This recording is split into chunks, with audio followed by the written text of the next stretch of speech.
Boa tarde, senhoras e senhores. Estamos aqui em mais um Criativo Cast, hoje com um convidado super especial, que vai falar de uma área específica da área criativa, que é a produção de eventos.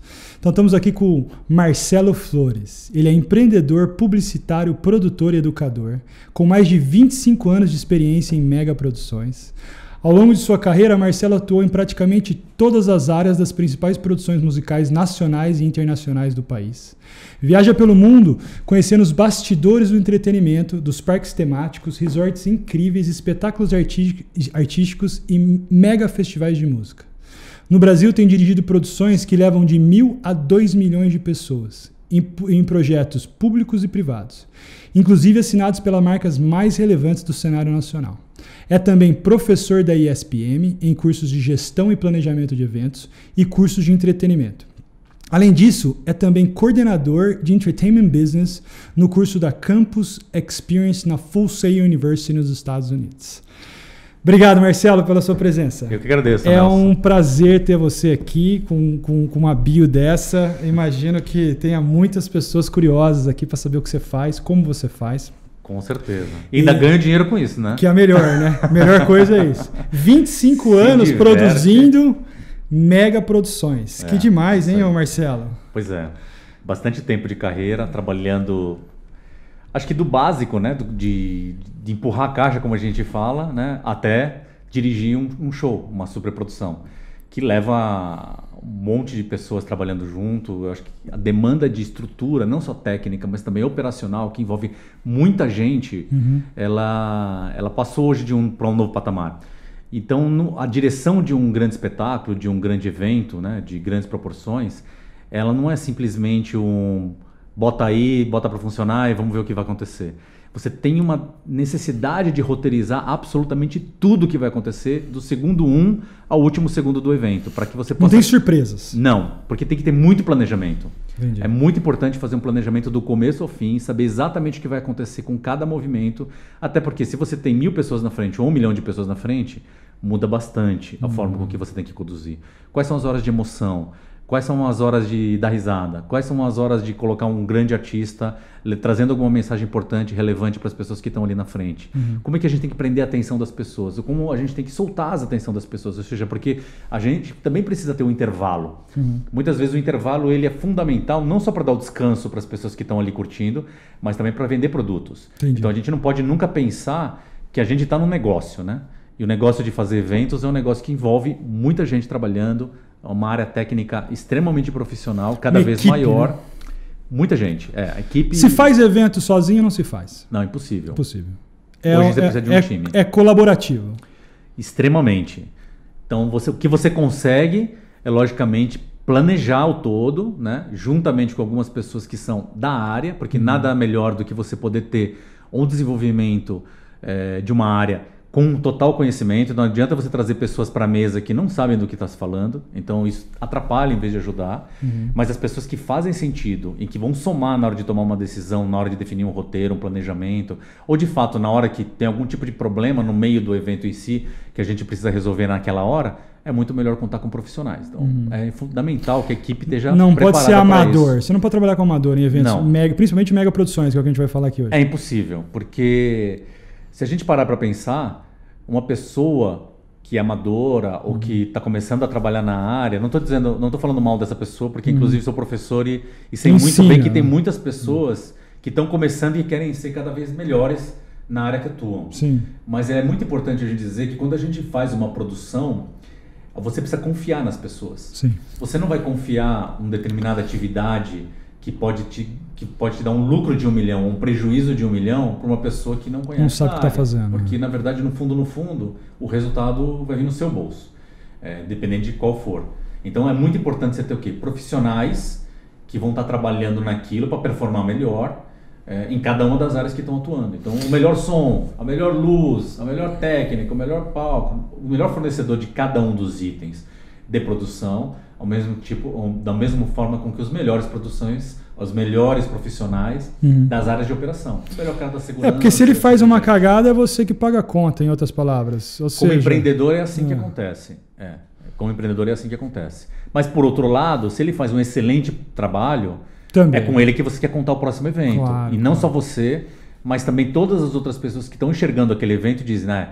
O cara que cuidou da segurança foi aquele profissional. O cara que cuidou da limpeza foi aquele profissional. O cara que cuidou da brigada foi aquele profissional. Aquele que cuidou do licenciamento foi aquele profissional. Que é o cara que você vai querer trabalhar de novo. Nós e o mercado. E o mercado. Exato. Qual que é o maior evento que você já fez na vida? Em tamanho, em proporção, o Réveillon. Réveillon. Porque teve um ano que eu fiz 4 Réveillons simultâneos. Dirigi os 4 Réveillons. Uau. Eu fiz um na Paulista, Uau. Belo Horizonte, Recife e na Guarapiranga. Pô, interessante. Como é que você se divide em 4, na verdade? Na verdade, foi você só faz 100% planejamento. Eu fiquei na Paulista. Era um evento, então, somando todos os 4 eventos simultâneos, a gente estaria falando de 3 ou quase 4 milhões de pessoas nas 4 praças. Muita gente, muita responsabilidade. Muita responsabilidade. Então, o que era muito importante? Além do pré, né, muito bem feito, certo. Totalmente planejado, visitas nas cidades, definição do mapa, definição do cronograma, o que ia acontecer, tudo muito bem planejado.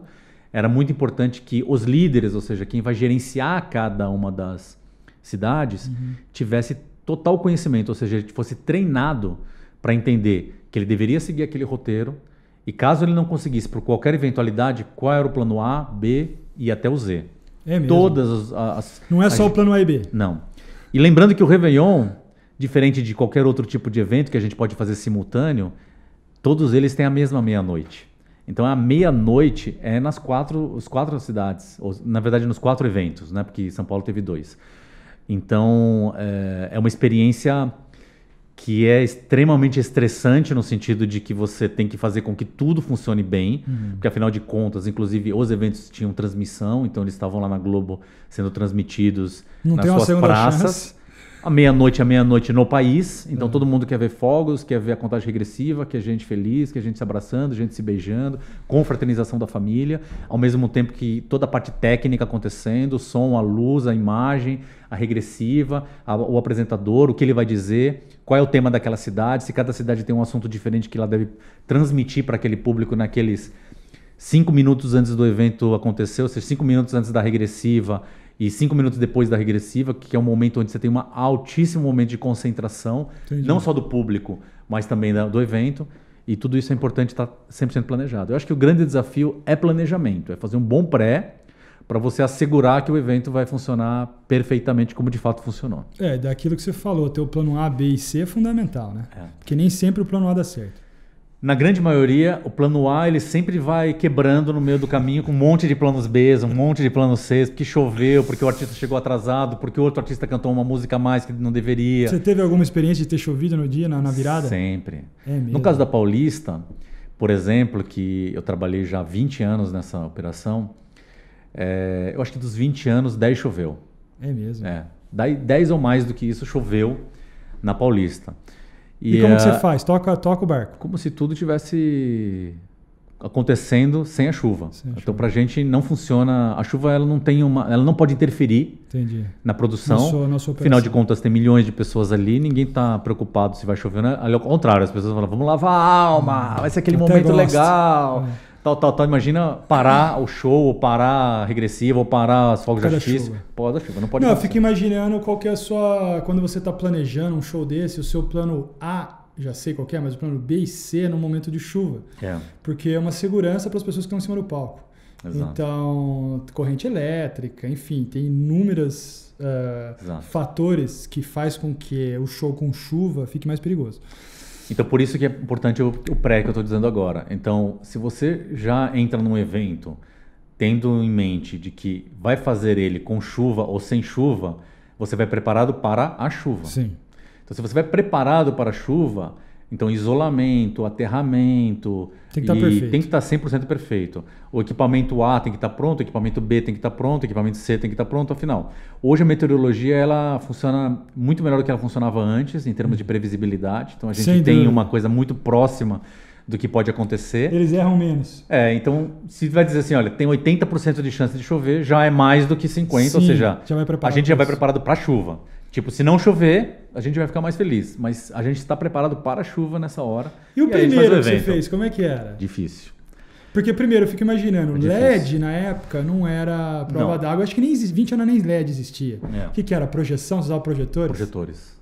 Telões, projetores. E aí Daí vai pagando, né? É.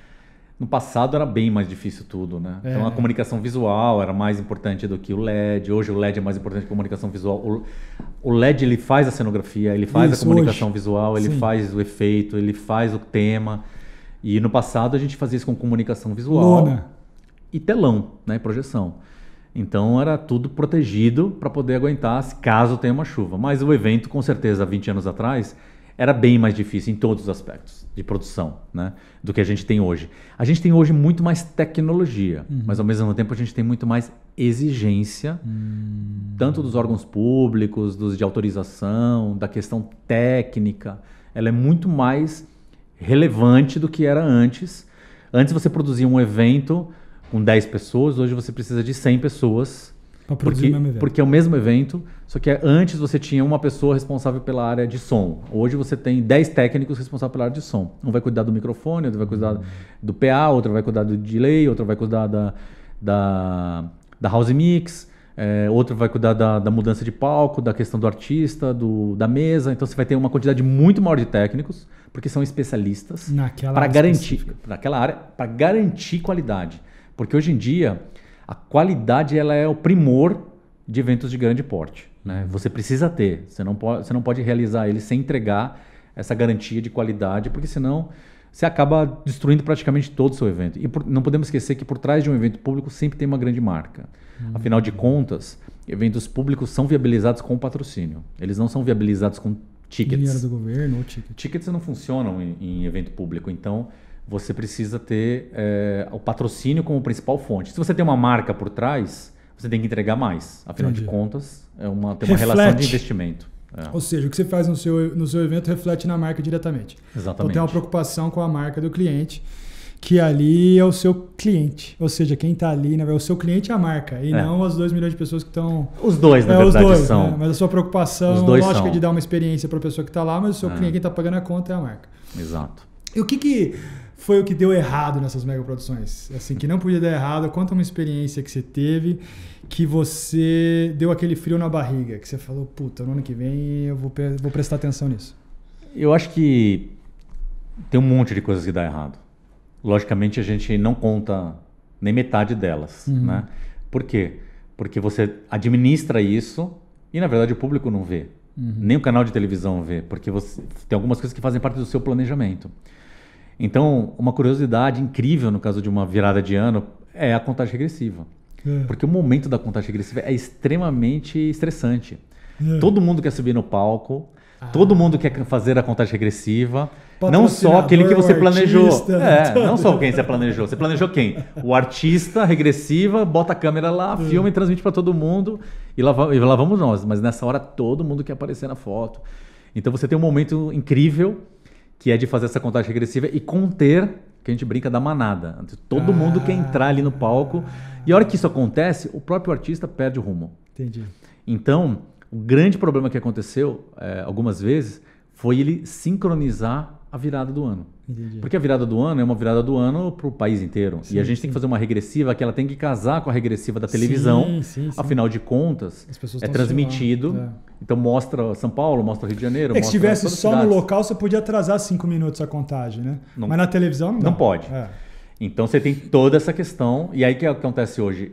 Em função desse problema, que algumas vezes segundos foram atropelados, porque teve esse problema do artista se perder, que a gente faz absolutamente tudo no timeline. Você põe um monitor para ele? Monitor, ponto, teleprompter. Tudo. O que der para colocar. O que tem de referência, e tem um cara ainda que se joga em cima ali se precisar.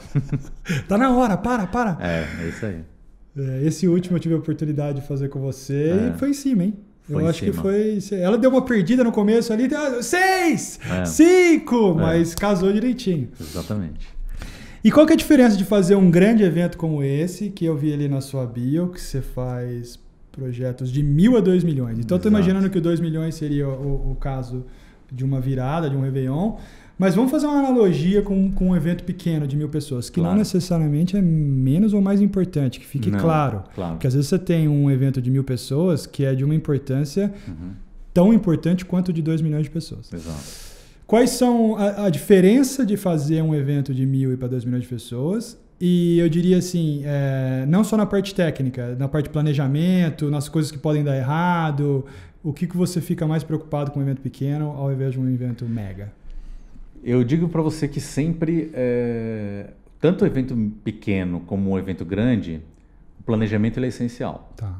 Então, as fases todas que você precisa fazer, de definir o pré muito bem definido, quais são os fornecedores que vai trabalhar com você, a contratação desses fornecedores para ter uma entrega de qualidade com menor preço e prazo, né, que sempre é a demanda que a gente quer, todo o tempo. Ele acontece no pequeno e vai acontecer no grande. A diferença, lógica, quando você faz um evento pequeno, ele dá muito menos trabalho. As pessoas falam assim, dá o mesmo trabalho. Não exatamente dá o mesmo trabalho. Lógico, porque quando você faz um evento pequeno, você tem uma demanda muito menor. Os teus riscos são muito menores, porque você está lidando com um público menor. Mas uma coisa que é igual praticamente aos dois, pelo menos na minha forma de pensar, são os detalhes. Os detalhes no pequeno eles são muito percebidos e nos grandes também. Entendi. Por quê? Porque no caso do grande, o grande erro que acaba acontecendo com algumas produções foi que o evento é tão grande que ele sabe cuidar daquela monstruosidade que é produzir um evento com milhões de pessoas. Então, quando chega uma pessoa ali no detalhe, a comunicação não está bem colocada, as pessoas não têm acesso, o som não está funcionando num determinado lugar, ou a luz não está chegando com o efeito que precisa. Ou seja, errou no detalhe. Entendi. No caso do pequeno, se você errar no detalhe, acabou o evento. Porque, afinal de contas, um evento de 1.000 pessoas é um evento pequeno, onde todo mundo percebe. Se a televisão estiver apagada no evento de 1.000 pessoas, as pessoas perceberam a televisão apagada. Sem dúvida. Agora, no evento de milhões de pessoas, a televisão pode ser não estar percebida.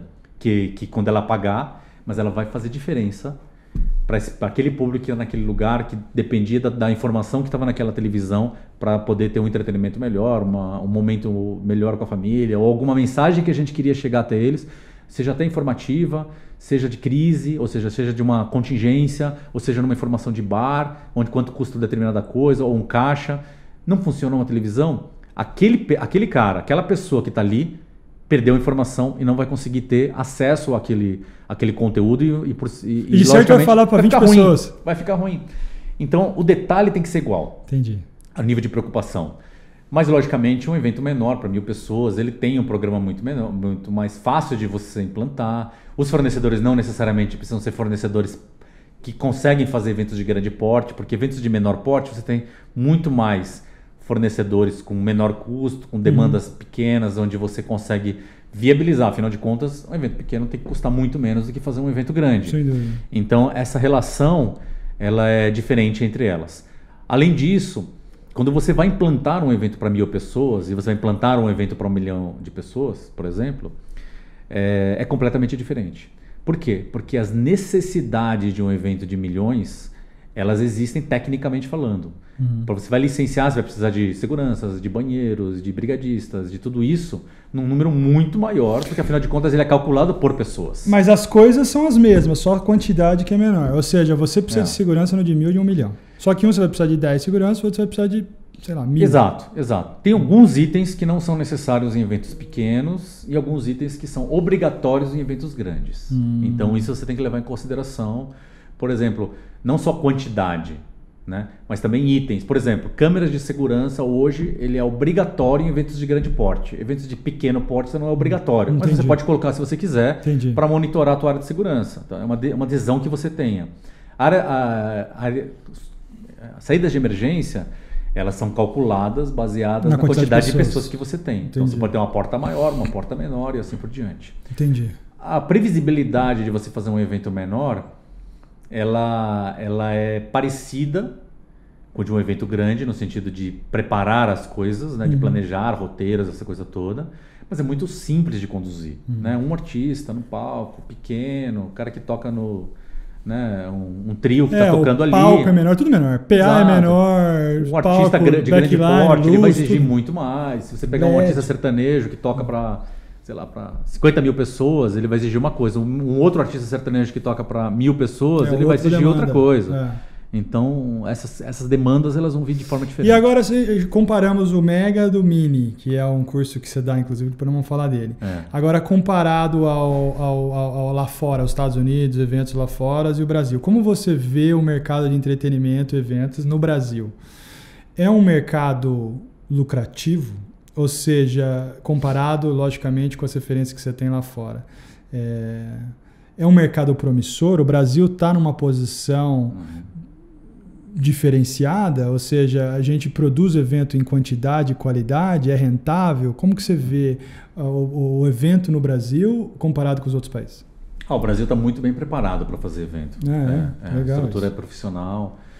O que eu entendo é que nos Estados Unidos o mercado americano enxerga como um mercado global. Ele não enxerga só o mercado americano. Sim. Ele enxerga o mundo. Então ele se prepara para executar aquela mesma tarefa, aquele mesmo show, aquele mesmo evento, seja qual for, no planeta. Qualquer lugar do planeta. Qualquer lugar do planeta. Então ele vai montar um rider técnico para o planeta. Ele não vai montar um rider técnico para os Estados Unidos. Entendi. No caso do brasileiro, a gente monta o mercado para o brasileiro. Entendi. Aí a gente vai para os Estados Unidos, a gente até diminui às vezes porque não tem mercado para o mercado brasileiro. Sim. Como, por exemplo, tem muito forte o mercado latino. Sim. O mercado latino já nos Estados Unidos, na minha opinião, é um dos mercados gigantes. Gigante. E que tem proporções realmente de espaço financeiro financeiro gigante também. Os nomes que estão reinando lá fora, o número 1 que mais vendeu show foi Henrique Iglesias ano passado com o Pitbull. Você vê Shakira, todos esses grandes nomes latinos enchem estádios. Exato, próprio Pitbull americano, mas com raízes latinas. Exato. Domina, né, o mercado latino. Domina. Então, o americano ele está muito preparado para isso. Agora, o americano tem acesso à tecnologia de ponta. Sim. A gente espera um pouco para chegar. Sim. Quando a gente tem dinheiro para comprar. Literalmente. Então, chegou lá, lançou em primeira instância os melhores players, os melhores shows, os melhores espetáculos, o melhor projeto de entretenimento que tiver, já está com esse cara lá. Sim. Já está com esse equipamento lá. Sim. Quando a gente chega lá e fala assim, nossa, só aqui. Não é só aqui, porque eles têm acesso a essa tecnologia e têm dinheiro para ter acesso à tecnologia. Sim. Sem contar que quando é mais chega barato, aqui, essa tecnologia lá é mais com barata. certeza. Quando chega aqui, ela chega por obrigação. Então vem um artista internacional, um show internacional, um espetáculo, pode ser até corrida, seja o que for, vem para o Brasil e ele vai exigir, fala, eu quero fazer com aquela mesa, eu quero fazer com aquele equipamento, eu quero fazer com aquele profissional. Então ele demanda a necessidade dessa contratação profissional que foi desenhada lá nos Estados Unidos, porque o cara pensa no mundo. Sim. Ele não pensa nos Estados Unidos apenas. Sim. Então nessa hora aparece todo mundo aqui desesperado, falando assim, e aí, como é que eu faço para achar esse equipamento? Ou tem alguns fornecedores que compram o equipamento porque são grandes e conseguem executar essa tarefa, ou tem que trazer o equipamento de fora, alugar para uma temporada para especificamente poder atender aquele show que acontece. Já aconteceu? Várias vezes. Várias vezes. Teve que trazer tecnologia de fora porque o Brasil não tinha. Não tem. Interessante isso, mas deve ser antigamente, porque hoje o Brasil está tão equipado, a não ser as coisas muito assim revolucionárias. Mas eu te falo por experiência própria, eu já fiz algumas turnês no Brasil com artistas estrangeiros. Quando eu chegava no Brasil, perguntava para a equipe técnica, eles falavam, nossa, o Brasil a gente consegue praticamente todos os equipamentos que a gente consegue lá fora, a gente consegue aqui. Principalmente de Brasília para baixo. De Brasília para baixo, podemos considerar o Brasil como um país de primeiro mundo em termos de equipamento. Você acha qualquer tipo de mesa, qualquer tipo de iluminação, qualquer tipo de câmera. Quando você está no eixo aí, Rio-São Paulo, eu até vou fazer uma expansão para Brasília, que tem bastante equipamento. De Brasília para cima muda a figura. Que aí eu tenho que importar de São Paulo o equipamento, são poucos os fornecedores lá em cima que têm a capacidade técnica operacional que tem o Sul-Sudeste. Então, às vezes, você tem que importar do mesmo país, do sul para o norte. Mas, de uma maneira geral, você me corrige se eu estiver errado, o Brasil até que tem bastante coisa. Ou seja, não fica para trás. Com compensação, por exemplo, fiz show na Bolívia que eu chorei. Você não conseguia equipamento na Bolívia porque não tinha.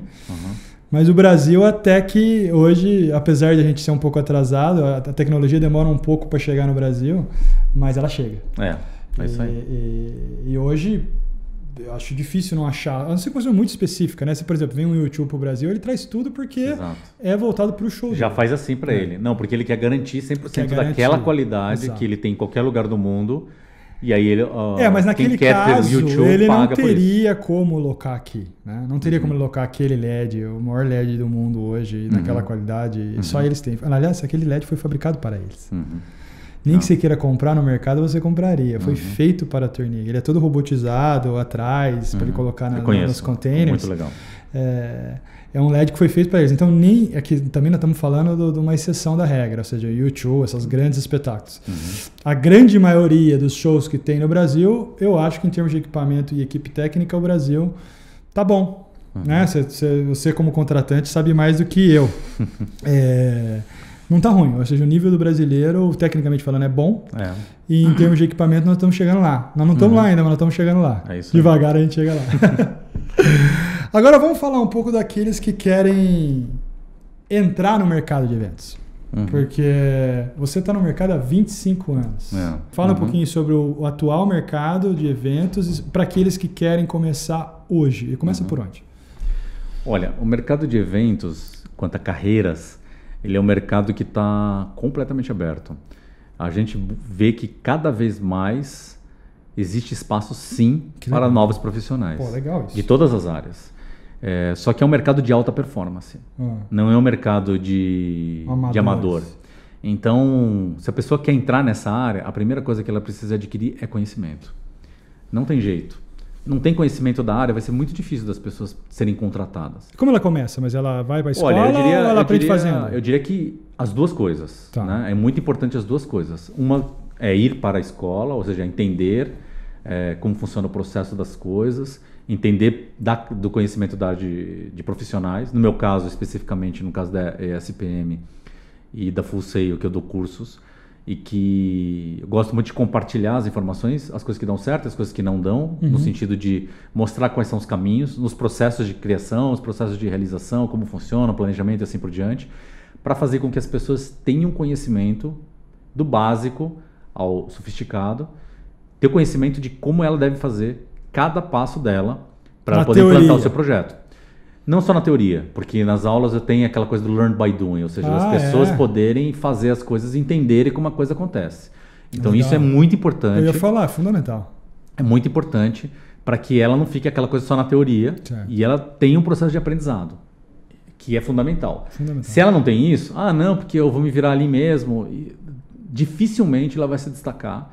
Porque o que acontece? Hoje no mercado, como é um mercado de alta performance, eles vão contratar sempre as pessoas que têm mais talento. Geralmente as pessoas que têm mais talento para executar são as que têm mais conhecimento, são as que se atualizam. Está bem claro que o processo de capacitação hoje não só depende da área técnica. Inclusive, as pessoas usam a parte técnica como básico de contratação. O mais importante de todos são o conhecimento social que elas têm, a relação que elas têm, conhecimento de tendências, novas informações, dela se relacionar com o mercado, dela saber lidar com pessoas. Porque também se ela não sabe lidar com pessoas, ela trabalha ali, as pessoas não se dão bem com ela, não vai funcionar. Então, todo esse processo, né, de avaliação do mercado está acontecendo sempre. Eu conheço muitas empresas, muitos players que para contratar eles querem ter certeza absoluta que a pessoa tem capacidade para executar aquela tarefa, executar aquele projeto, executar aquele serviço, seja ele qual for. De dirigir um projeto a cuidar do banheiro, que não é menos importante. Não, de jeito nenhum. Afinal de contas, no banheiro que pode ter os maiores problemas que você pode ter num evento em termos de satisfação de público. Então tem que ter lá conforto, tem que ter algumas coisas. Você vai colocar banheiro químico, você já sabe que é um problema e assim por diante. Mas mesmo assim, é muito importante ter pessoas que estão preparadas para fazer cada uma dessas tarefas. Então o mercado está sim aberto a receber estas novas pessoas. Só que a pessoa tem que ter conhecimento, tem que se capacitar cada vez mais, tem que poder entrar nesses universos, tem que poder trabalhar. Começa trabalhando, faz um job aqui, faz um job ali, ou trabalha de freelancer, ou trabalha menor para conhecer como funciona a área e vai crescendo cada vez na área. Isso é um processo natural, acontece em qualquer lugar do mundo em termos de crescimento. Você vai entrar menos, você vai entrar pequeno e depois você vai sair grande. Mas é muito importante nesse processo todo você ter capacitação. Então por isso que eu me envolvi muito nessa área de educação já de 4 anos para cá, de compartilhar informações, de levar conhecimento para as pessoas. Eu já provavelmente dei aula para mais de 1.500 pessoas. Bacana. Que acredito que muitas delas melhoraram na sua área. É uma área que pode trazer muita rentabilidade desde que você saiba fazer. mas pode trazer muito prejuízo se você não souber fazer. E não necessariamente, se você souber fazer, você sempre ganha. Você tem os riscos também, a área tem riscos. Lógico que a área de eventos corporativos, os riscos são menores, afinal de contas, você ganha um percentual sobre o job que você está realizando. No caso de live entertainment, ou seja, o entretenimento ao vivo, os shows, essa coisa que a gente está conversando agora, muitos se arriscam. Ou seja, se vai vender bilheteria, se vai vender patrocínio, se vai dar certo ou não. E não é necessariamente sempre que as pessoas ganham, mesmo sendo grandes profissionais ou não. Então são riscos que as pessoas acontece com tomam. uma certa frequência. A gente Exato. acaba escutando da Rádio Peão no mercado que o show não deu certo, mas esse cara faz show há 30 anos. Exato. Então, é risco. Não basta só você fazer o seu curso, ou fazer curso, ou você se capacitar. Tem que pôr a mão na massa. É isso aí. Tem que estar na estrada, tem que estar no show. Você não vai ganhar todos, tem que saber que, sei lá, se você fizer 10 eventos, 2, espero que você perca em 2 e ganhe 8, porque se você perder em 6 e ganhar em 4, sempre assim. tem algum problema, né? Isso Tem que repensar naquilo que você está fazendo. Mas o caboclo hoje, uma pessoa consegue ganhar dinheiro nesse mercado começando do zero? Consegue. O cara hoje, se falar, não, eu vou entrar no mercado de eventos, se ele tiver uma educação sólida, pôr a cara para bater no mercado, já ter feito ali 2, 3 eventos, ele consegue transferir isso para uma carreira, ele consegue falar, não, eu sou um produtor de eventos, eu vou estudar, vou ser o melhor na execução. E tem gente no Brasil hoje que ganha muito dinheiro com isso. Tem. Primeiro ele precisa escolher um nicho. Ele não pode ser um cara genérico. Ele tem que entender uma área que ele é melhor do que todos. Você fala no estilo musical, não necessariamente? Em tudo. Em tudo. Se ele é o melhor cara de programação de luz, então ele vai ser contratado para ser um light designer para determinados shows. Se ele for melhor no sertanejo do que no jazz, ele provavelmente vai ser mais requisitado para o sertanejo do que no jazz. Então você pode ter pessoas que têm uma expertise em algumas áreas. E essa área de expertise é muito importante. Agora, se ele vai ser um light designer genérico, pode ser também. Ele pode ser um cara que vai trabalhar na área de operações, ele pode ser um cara que cuida de logística de acesso, ele pode ser um cara que trabalha na área de atendimento médico, ele pode escolher é muito importante que ele defina qual é a área que ele quer trabalhar. Mas aí já estamos falando da parte mais técnica, né? Mas no seu caso, por exemplo, você não é muito na parte técnica, você é na parte de estratégia. De tudo, planejamento. Na verdade, Porque, na verdade, como eu passei por todas as áreas, eu conheço todas as áreas. E você acha importante fazer isso? Ou seja, o cara não precisa passar por todas as áreas. Não é, a não ser que a pessoa quer ser um empreendedor do negócio dela como um todo. Ela quer ser dono de uma empresa para executar isso. É fundamental que ela passe por todas as áreas. Isso sim. Se ela quer ser isso, ela deveria. Porque, afinal de contas, ela vai cuidar pela qualidade e a entrega do capital de negócio que ela tem, que é o seu próprio projeto, que é a sua própria empresa. Mas quem que está assistindo hoje, por exemplo, e não necessariamente quer ser o dono da banda, ele precisa pegar uma área específica de evento e se profissionalizar naquela área específica. Seja na área técnica, estratégica, seja na área que for. AB, enfim. Trabalhe para ser o melhor na área que você escolher. Isso que é mais importante para poder ter performance. E aí é uma área que pode dar um bom resultado para as pessoas que são especialistas na área. Legal. Agora vamos falar um pouco de captação de recursos, que eu acho que é uma das suas expertises. Fala um pouco da captação de recursos para a gente. Olha, a primeira coisa é importante alinhar que patrocínio é um business. Certo. Patrocínio não é ninguém põe dinheiro a fundo perdido. Sem dúvida. Então não é uma ONG. As pessoas patrocinam para ter algum benefício, algum tipo de contrapartida do projeto que ela está patrocinando. Então, quando ela patrocina um projeto, tem que ter muito bem definidas as contrapartidas, tem que ter fit da marca, tem que construir para a marca e principalmente entregar aquilo que ela está buscando. Cada marca está buscando alguma coisa. Alguma pode estar buscando mais vendas, outra pode estar buscando mais brand awareness, ou seja, está querendo que a marca dela seja mais reconhecida, preferência de mercado, market share. Então, a marca ela precisa ter um objetivo e precisa ver se aquele objetivo tem a ver com o evento que você está trazendo. Certo. Se o evento ele é com investimento de marca, marketing, ou ele é de incentivo, são duas ferramentas que as empresas utilizam. Então, tem empresas que acabam utilizando as duas possibilidades, desde que elas sejam empresas lucrativas, porque no caso de incentivo só pode ser utilizado se ela é lucrativa e, logicamente, ela é uma parte do percentual. Lucro real, né? Não pode ser presumido. Exatamente. Coisa assim. Na verdade, ele é o percentual do lucro da empresa. Então, dentro desse percentual, ele pode utilizar para leis de incentivo. Então, tem empresas que são especializadas nisso. Sim. E tem empresas que são especializadas nisso e também no patrocínio tradicional. Então, o caminho de buscar o patrocínio pode ser em lei de incentivo, desde que o projeto tenha todas as premissas para ser incentivado, em leis estaduais, leis federais, leis municipais. E no caso de patrocínio de marketing, a ferramenta da contrapartida ela tem que estar muito mais clara, porque as marcas só vão colocar dinheiro, de fato, se ela tiver um resultado. Mas não só nela, no incentivo também. Então, o mercado hoje brasileiro está cada vez mais exigente nesse sentido. Por quê? Porque você tem muitas opções de onde pôr o dinheiro. Sim. A marca ela tem que decidir se ela vai pôr numa campanha, se ela vai pôr numa ação de ponto de venda, se ela vai pôr num trade, off-trade, se ela vai colocar num evento, seja o que for, ela vai tomar uma decisão baseada no volume de dinheiro que ela tem, e ela tem um volume de dinheiro para fazer tudo. Então, desse dinheiro, ela vai separar os montantes que ela acha importante por áreas, e desde que aquilo lá traga resultado, ou seja, é business. A partir daquilo que ela enxerga como resultado, ela vai tomar suas decisões dos próximos investimentos, dos próximos negócios que ela vai realizar. Então, o negócio de patrocínio não é uma questão de se uma empresa é melhor, se uma empresa é pior, se o projeto é melhor, se o projeto é pior. Principalmente, o ponto mais importante é entender o que o cliente quer.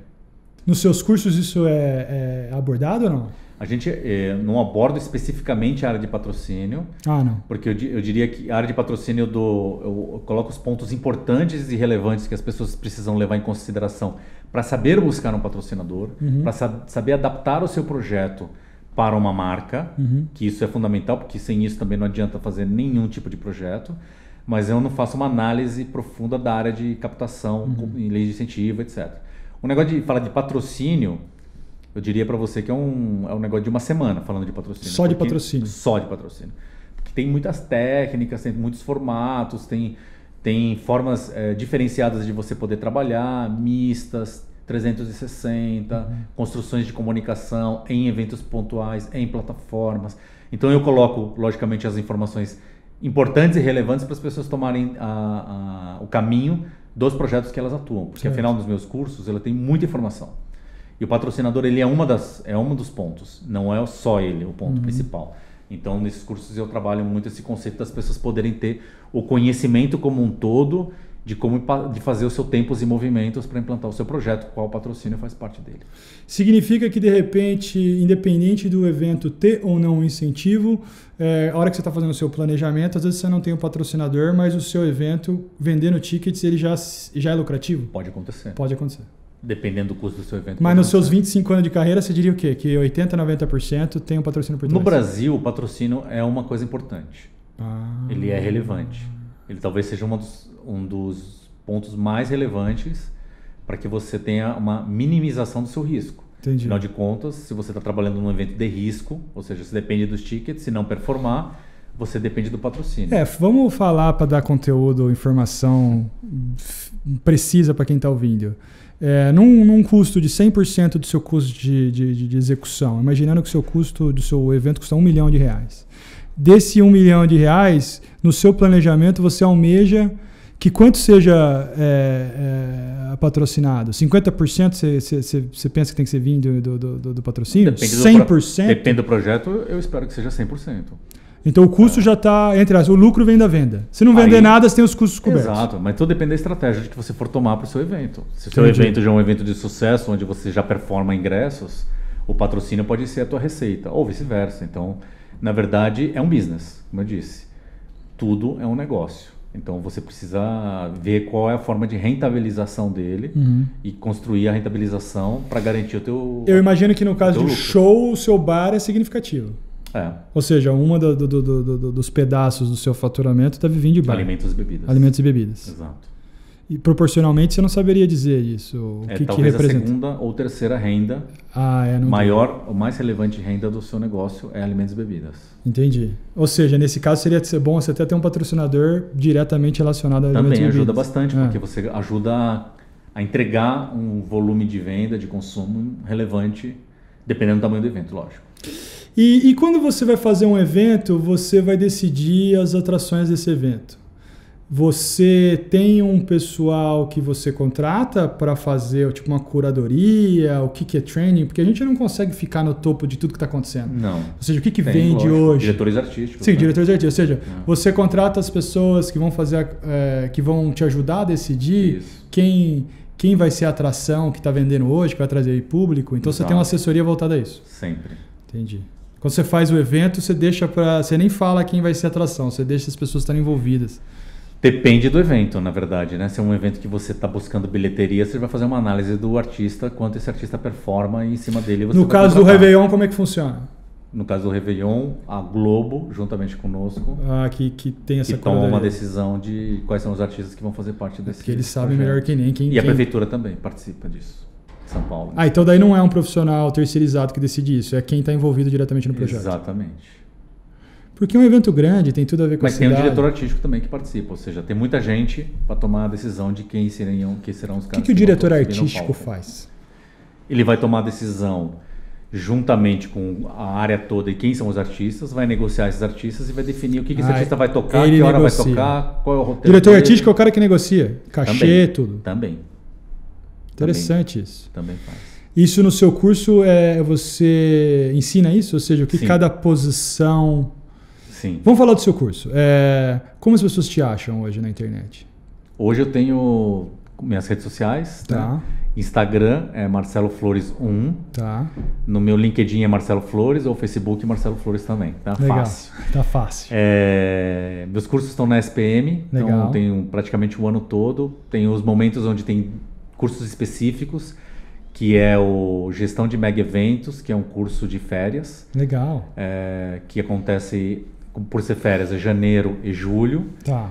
Depois eu tenho Escola de Produtores, que é o curso de Live Entertainment, ou seja, que voltado ao show business. Legal. Que também acontece de janeiro e de julho. E depois eu tenho Gestão e Planejamento de Eventos, que é na pós-graduação da SPM, que aí acontece nesse período entre janeiro e julho. Na verdade é no meio do caminho. Geralmente é março, abril, acontecem. E o da Full Sail University acontece em maio, já aconteceu esse no primeiro semestre, e o próximo vai acontecer em outubro. Legal. Então todo mundo que está assistindo aqui hoje consegue acessar esses cursos? Ou seja... Olha, entrando nas minhas redes sociais, tem sempre, eu estou falando dos cursos, tem os links que eu sempre disponibilizo para as pessoas, então é fácil, mas entrando no site da SPM, vai encontrar o Gestão de Mega Eventos, vai encontrar a Escola de Produtores. Show de bola. E no caso da Full Sail University, o link para poder entrar no Campus Experience. E para a gente fechar, então vamos falar um pouco desse da Full Sail, que é muito interessante. Isso aí. O Full Sail, para quem não conhece, é uma das maiores faculdades de entretenimento do mundo. E o Marcelo, ele é pioneiro em estar levando pessoas do Brasil para conhecer a universidade, ou seja, uma imersão de uma semana, né? Fala um pouco sobre essa experiência lá na Full Sail. Olha, é totalmente imersivo. São mais ou menos 50 horas, pouco mais de 50 horas de conteúdo em 6 dias. Então é de manhã à noite. O cara fica o dia inteiro lá dentro da faculdade. Na faculdade e fora da universidade, nos lugares que a gente chama de Industry Visits, que na verdade são players de entretenimento, lugares de entretenimento, como o Hard Rock Café, como a Coca-Cola Store, como o Orlando City, que são lugares onde a gente fez visitas de bastidores, entender como funcionam os processos, a estrutura, o negócio. Além, logicamente, das salas de aula que acontecem dentro da Full Sail University, muito legal, com professores experts da universidade. Ou seja, eles ficam o dia inteiro dentro da faculdade e à noite vocês fazem as atividades extras. Exatamente isso. Então é um negócio bem imersivo, bacana. Mas quem vai é um negócio surreal, porque tem a oportunidade de conhecer o mercado mundial, né? Eu vou dizer, não só o mercado americano. Porque o comparativo do mercado brasileiro com o mercado americano, lógico que o mercado americano está... No caso do entretenimento, está além, né? Até pelo tamanho do mercado. Né? Mas como ele trabalha o mercado mundial, você acaba enxergando muito mais do que simplesmente estar nos Estados Unidos ou enxergando como que esse mercado se movimenta. Então, isso é muito legal porque numa semana, sem você precisar praticamente tirar um ano sabático para estudar, você tem oportunidade para abrir a mente. Legal demais. Para sair fora da caixa, entender como o processo relacionamento funciona, também, implantar. Construir relacionamento, conhecimento. Exato. Com quem é o papa da matéria, na verdade. Isso é legal. Isso é demais. Isso é legal. Então, para quem ainda não foi atrás, procure, vai atrás do Marcelo nas redes sociais dele. Com certeza você vai ver lá as opções que ele tem disponível dos cursos e vale a pena. Para você que quer entrar no mercado de eventos, como ele falou, primeiro aprenda, depois execute.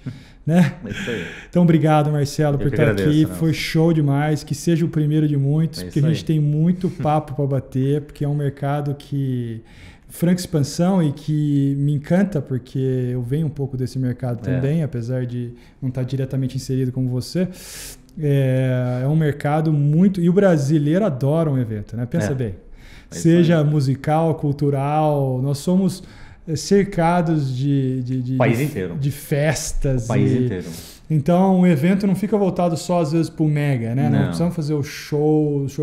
Evento é tudo, como você falou. É uma festa junina, é festa de Natal, um aniversário, tudo evento. Exatamente.